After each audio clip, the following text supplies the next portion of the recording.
শেষ পর্যন্ত নিজের জন্য বাঁচুন। আমি শিখেছি নিজের জন্য বাঁচতে হয়। আমি জীবনে অনেক কিছুর ভিড়ে হেঁটেছি, অনেক মুখ চিনেছি, অনেক কথাই কানে আসে, কিছু সামনাসামনি, আবার কিছু ফিসফিসে। এসব কথা শুনে প্রথমে খুব লাগতো, ভিতরে যেন একদম কুড়ে কুড়ে শেষ হয়ে যেতাম। চোখের সামনে হাসি আর পিছনে বিষ, এই সমস্ত আচরণ দেখে আমি ভীষণ অবাক হতাম। আমি ভাবতাম, কেন? আমি তো কারোর ক্ষতি করিনি, আমি তো সবাইকে আপন ভেবেছিলাম। তারপর একদিন বুঝলাম, সবাই আপন হয় না, সবাই আপনার ভালো চায় না। অনেকেই অপেক্ষা করে কখন আপনি একটা হোঁচট খাবেন, কখন আপনি পড়ে যাবেন, যাতে করে তারা আড়ালে নীরবে আনন্দে হাসতে পারে।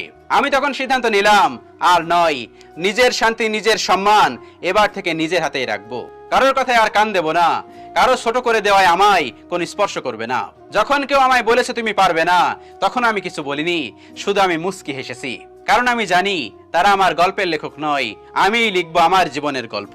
আমার ব্যর্থতার মালিক আমি, আমার সাফল্যের মালিকও আমি।